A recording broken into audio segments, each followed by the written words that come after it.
Bonjour tout le monde, c'est Karine avec DS Intérieur. Donc, je voulais parler aujourd'hui des œufs de Yoni troués.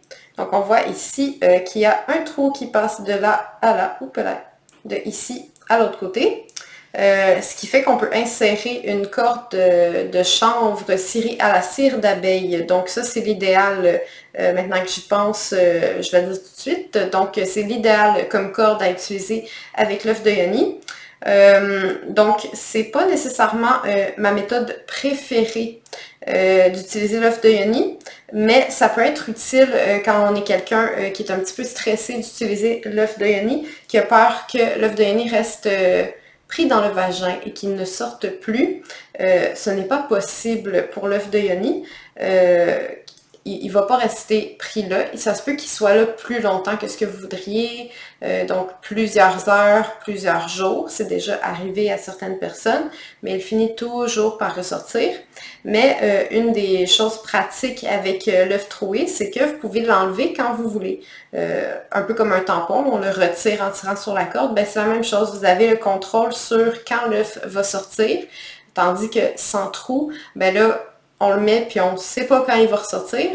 Mais généralement, ça va être en l'espace de quelques heures. Là. Puis on apprend aussi à mieux contrôler son plancher pelvien quand on utilise l'œuf de Yoni, ce qui permet de justement le fortifier. Et un peu comme quand on va au gym, c'est qu'on apprend à manipuler nos muscles, à les utiliser de façon intelligente, ce qui fait que quand on veut retirer l'œuf, on va avoir le contrôle sur quand on veut qu'il sorte, mais ça c'est en continuant à se pratiquer, c'est pas dès le jour 1 qu'on utilise un œuf de Yoni. Au début, on est un petit peu plus en mode débutante, voilà.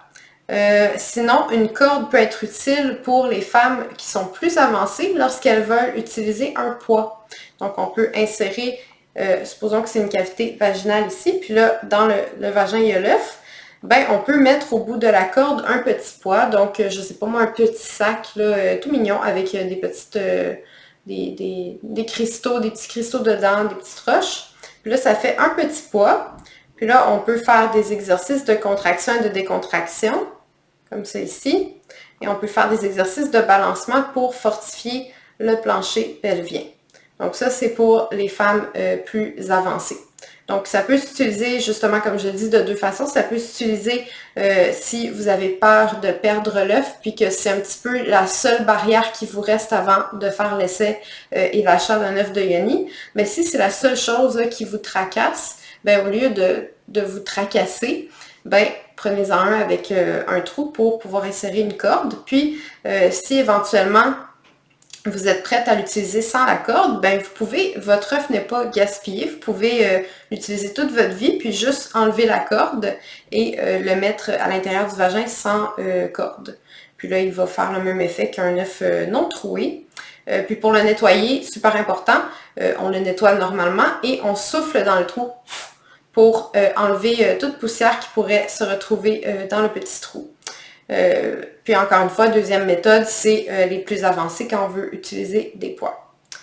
Je pense que c'est pas mal tout ce que je voulais dire sur l'œuf de Yoni. Si vous voulez vous en procurer un, vous pouvez aller voir dans la barre d'informations juste en dessous du vidéo tous mes liens pour me contacter et ça va me faire plaisir de vous guider puis de vous aider à vous procurer un œuf de Yoni. Les miens sont certifiés, donc je ne vends pas de faux jade, je ne vends pas d'œufs qui sont dangereux pour la santé vaginale. Donc voilà, puis je vous remercie de votre écoute et on se voit bientôt. Bisous!